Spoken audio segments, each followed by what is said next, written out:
ലോകത്തെ സകലർക്കും ശാന്തിയും സമാധാനവും എന്ന മുദ്രാവാക്യവുമായി എന്ന മോട്ടോയുമായി 75 വർഷം പൂർത്തീകരിച്ച ബ്രഹ്മകുമാരീസ് ഈശ്വരീയ വിശ്വവിദ്യാലയത്തിൻ്റെ പ്രവർത്തനങ്ങളിൽ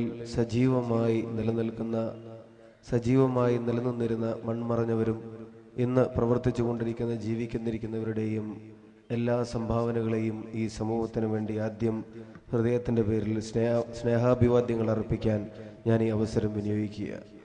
ഞാൻ ദീർഘമായൊരു പ്രസംഗത്തിന് മുതിരുന്നില്ല. വേദിയിലുള്ള ബഹുമാന്യരായ ആചാര്യന്മാരും ഒപ്പം തന്നെ ഇവിടെ സംസാരിച്ച ആളുകളെല്ലാം തന്നെ വ്യക്തമായ സന്ദേശം നമ്മുടെ മുമ്പാകെ പറഞ്ഞത് സമാധാനത്തിനും ശാന്തിക്കും പരസ്പര സ്നേഹത്തിനുമുള്ള പ്രാധാന്യം എത്രത്തോളം വലുതാണ് എന്നുള്ളത് നമ്മളെ പറഞ്ഞ് പഠിപ്പിക്കുകയായിരുന്നു. പ്രിയങ്കരനായ ദേവസ്വം ബോർഡ് ചെയർമാൻ സൂചിപ്പിച്ചതുപോലെ എല്ലാം കേട്ട് ഇവിടെ നിന്ന് മടങ്ങിപ്പോയി ജീവിതത്തിൽ ഒന്നും പ്രാവർത്തികമാക്കാതെ മറ്റൊരു സംഗമത്തിൽ പങ്കെടുക്കാൻ വീണ്ടും വരികയാണെങ്കിൽ ഇന്നിവിടെ സംഘടിപ്പിച്ച ഈ മഹാസംഗമവും വൃഥാവിലായി പോകുമെന്നുള്ള കാര്യത്തിൽ ആർക്കും തർക്കം വേണ്ട. അതുകൊണ്ട് തന്നെ ഇവിടുന്ന് ലഭിക്കുന്ന സന്ദേശത്തിൻ്റെ ഒരു അംശമെങ്കിലും ജീവിതത്തിൽ പകർത്താൻ, അത് പകർത്താത്ത ആളുകളുടെ മുമ്പാകെ ആ ചിന്ത അവരുടെ മനസ്സുകളിലും പ്രവർത്തനങ്ങളിലും സജീവമായി നിലനിൽക്കുകയാണ് ഈ സംഗമം ഇവിടെ സംഘടിപ്പിച്ചതിലൂടെ ഇതിൻ്റെ സംഘാടകർ ഉദ്ദേശിക്കുന്നത് എന്ന് ഞാനും മനസ്സിലാക്കുന്നു. ഈ സമൂഹത്തെ സംബന്ധിച്ചിടത്തോളം ജാതിയുടെ പേരിലും മതത്തിൻ്റെ പേരിലും ഉണ്ടാകുന്ന ഭിന്നിപ്പുകൾ മനുഷ്യൻ്റെ മരണത്തിന് വരെ കാരണമാവുകയും അതോടൊപ്പം തന്നെ മനുഷ്യൻ്റെ മനസ്സിനും അതുപോലെ തന്നെ മനുഷ്യർക്കിടയിലും മതിലുകൾ തീർത്ത് എല്ലാം അകന്നു നിൽക്കാൻ താല്പര്യപ്പെടുകയും ചെയ്യുന്ന ഒരു കാലഘട്ടത്തിൽ ആ മതിലുകൾ തകർത്ത് എല്ലാം ഒന്നാണ് എന്നുള്ള സന്ദേശത്തിലേക്ക് മനുഷ്യനെ അടുപ്പിക്കാൻ ഈ സംഗമം കൊണ്ട് സാധിക്കട്ടെ എന്ന് സർവേശ്വരനോട് ആത്മാർത്ഥമായി ഞാൻ പ്രാർത്ഥിക്കുന്നു.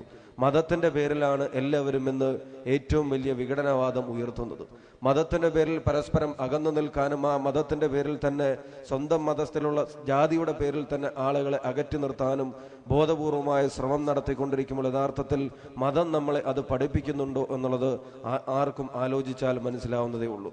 ലോകത്തിന് മുഴുവൻ ശാന്തി ഭവിക്കട്ടെ എന്ന് പറയുന്ന ഓം ശാന്തി എന്ന മുദ്രാവാക്യം അല്ലെങ്കിൽ ആ പ്രാർത്ഥന എത്ര മനോഹരമാണ് എന്നുള്ളത് വാക്കുകൾ കൊണ്ട് വർണ്ണിക്കാൻ എൻ്റെ വാക്കുകൾക്ക് ശക്തിയില്ല എന്നുള്ളതാണ്. ലോകത്തിന് മുഴുവൻ ശാന്തി ഭവിക്കട്ടെ എന്ന് പറയുന്നതിന് പകരം ഓം ശാന്തി എന്ന് പറയുമ്പോൾ ഈ ലോകത്തെ ഹൈന്ദവ സഹോദരങ്ങൾക്ക് മാത്രം ശാന്തി ഭവിക്കട്ടെ എന്ന് നമ്മുടെ സംസ്കാരത്തിൻ്റെ തന്നെ ഭാഗമായ ഹൈന്ദവ മതം നമ്മളെ പഠിപ്പിക്കുന്നില്ല. മാതാക്ക പാർവതി ദേവി പിതാദേവു മഹേശ്വര ബാന്ധവ മാനവ സർവേ സ്വദേശി ഭുവനത്രയം എന്ന് പറയുമ്പോൾ ഈ മണ്ണ് സകലരുടെയും മണ്ണാണ് എന്ന് പറയാൻ നമ്മളെ പഠിപ്പിക്കുന്നത് നമ്മുടെ സംസ്കാരമാണ്. ഈ മണ്ണിലെ ഹിന്ദുവും മുസൽമാനും ക്രിസ്ത്യാനിയും സിഖുകാരനും പാർസിയും അതുപോലെ തന്നെ ജൈനനും ബുദ്ധമത വിശ്വാസിയും അതുപോലെ തന്നെ ഇന്ത്യക്കാരനും തമിഴനും മലയാളിയും അതുപോലെ തന്നെ കർണാടകയിലും കശ്മീരിലും വസിക്കുന്ന ആളുകളും യൂറോപ്പിലും അതുപോലെ തന്നെ അമേരിക്കയിലും വസിക്കുന്ന ആളുകളുമെല്ലാം ഒരു മാലയിൽ കോർത്ത് മുത്തുകളെ പോലെ കഴിയേണ്ട ആളുകളാണ്. സർവേ സ്വദേശി ഭുവനത്രയം, ഈ മണ്ണ് സർവരുടെയും വാസസ്ഥലമാണ് എന്ന് പഠിപ്പിക്കുന്ന ഒരു മതം ഒരിക്കലും നമ്മളെ വർഗീയത പഠിപ്പിക്കുന്നില്ല. ഒരിക്കലും നമ്മളെ മതത്തിൻ്റെ പേരിൽ വേർതിരിച്ച് ജനമനസ്സുകളെ കാണാൻ നമ്മളെ പഠിപ്പിക്കുന്നില്ല. നമുക്കറിയാം, അത്യുന്നതങ്ങളിൽ ദൈവത്തിന് സ്തുതി, ഭൂമിയിൽ സന്മനസ്സുള്ളവർക്ക് സമാധാനം, നിന്നെപ്പോലെ നിന്റെ അയൽക്കാരനെയും സ്നേഹിക്കുക എന്ന് യേശു ക്രിസ്തു നമ്മളോട് പറഞ്ഞപ്പോൾ നിന്നെപ്പോലെ നിന്റെ അയൽക്കാരനായ ക്രിസ്ത്യാനിയെ സ്നേഹിക്കാൻ ആ മതം നമ്മളോട് പറഞ്ഞിട്ടില്ല. അയൽക്കാരൻ്റെ ജാതിയും മതവും നോക്കാൻ ആ മതവും നമ്മളെ പഠിപ്പിച്ചിട്ടില്ല. അയൽവാസി പട്ടിണി കിടക്കുമ്പോൾ വയറു നിറച്ച് ഭക്ഷണം കഴിക്കുന്നവൻ എന്നിൽപ്പെട്ടവനല്ല എന്ന് പറഞ്ഞ മുഹമ്മദ് നബിയുടെ പ്രവാചകന്റെ ഇസ്ലാം മതവും അയൽവാസിയായ മുസ്ലിം പട്ടിണി കിടക്കുമ്പോൾ വയറു നിറച്ച് ഭക്ഷണം കഴിക്കുന്നവൻ എന്നിൽപ്പെട്ടവനല്ല എന്ന് പറഞ്ഞിട്ടില്ല. അപ്പം മതം നമ്മളെ ഭിന്നിപ്പിക്കാൻ നമ്മളെ പഠിപ്പിച്ചിട്ടില്ല. മതം നമ്മളെ വേർതിരിവുണ്ടാക്കാൻ നമ്മളെ പഠിപ്പിച്ചിട്ടുണ്ടെങ്കിൽ ആ മതത്തെ ഇന്റർപ്രറ്റ് ചെയ്യുന്ന, ആ മതത്തിന്റെ വക്താക്കളായി സ്വയം അവരോധിക്കുന്ന ആളുകളാണ് ഇത്തരം ഭിന്നിപ്പിന് കാരണമാകുന്നുണ്ടെങ്കിൽ അവർക്കുള്ള പ്രാർത്ഥനാ നിർഭരമായ ഒരു സന്ദേശമാണ് ഈ സംഗമമെന്ന് ആത്മാർത്ഥമായി ഞാൻ വിശ്വസിക്കുകയാണ്.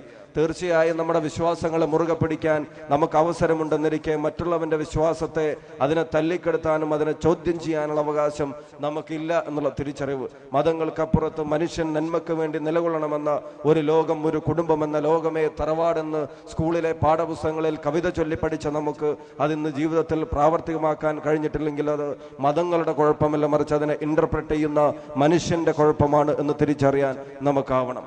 എന്തായാലും ഈ സന്ദേശം, ഈ സംഗമം പുതിയ തലമുറയോട് പറയുന്നതും മറ്റെല്ലാ വ്യത്യാസങ്ങൾക്കും അപ്പുറം, മറ്റെല്ലാ വ്യതിയാനങ്ങൾക്കും അപ്പുറം തോളോട് തോളൊരുമി നിന്ന് ഈ ലോകത്തിനും ഈ രാജ്യത്തിനും നമ്മുടെ അഭിമാനമായ ഈ ഭാരതത്തിന്റെ മണ്ണിൽ നിന്ന് 70ഓളം രാജ്യങ്ങളിലേക്ക് വളർന്നു പന്തലിച്ച 4500ഓളം ബ്രാഞ്ചുകളുള്ള 4 ലക്ഷത്തോളം ആളുകൾ നിത്യേന ക്ലാസ്സിൽ അറ്റൻഡ് ചെയ്യുന്ന ഒരു വിശ്വവിദ്യാലയമായി ഈ സംഘം മാറിയിട്ടുണ്ടെങ്കിൽ, നമ്മുടെ ബഹുമാന്യനായ രാജ്യത്തിന്റെ ആദ്യ പ്രധാനമന്ത്രി സൂചിപ്പിച്ചതുപോലെ, if you are teaching a woman, നിങ്ങൾ ഒരു വനിതയെ പഠിപ്പിക്കുകയാണെങ്കിൽ നിങ്ങളൊരു തലമുറയെ പഠിപ്പിക്കുന്നു, നിങ്ങളൊരു ആണിനെ പഠിപ്പിക്കുകയാണെങ്കിൽ നിങ്ങളൊരു വ്യക്തിയെ പഠിപ്പിക്കുന്നു. If you are teaching a man, you are teaching an individual. If you are teaching a woman, you are teaching generations എന്നുള്ളതാണ്. ഇവിടെ നമ്മുടെ ബഹുമാന്യരായ സഹോദരിമാർ, സഹോദരനെന്ന് നമ്മൾ അഭിസംബോധന ചെയ്ത് ഈ ലോകത്തിന്റെ നന്മയ്ക്ക് വേണ്ടി സർവം ത്യജിച്ച് നമ്മളോടൊരു സന്ദേശവുമായി വന്നു നിൽക്കുമ്പോൾ, അതിനോട് കൂടെ ചേർന്ന് അണ്ണാറക്കണ്ണനും തന്നാലായത് എന്ന് പറഞ്ഞതുപോലെ നമ്മളാലാവും വിധം സംഭാവനകൾ അതിനും നൽകാൻ നമുക്ക് എല്ലാവർക്കും കഴിയട്ടെ എന്നൊരിക്കൽ കൂടി പ്രാർത്ഥിച്ചുകൊണ്ട്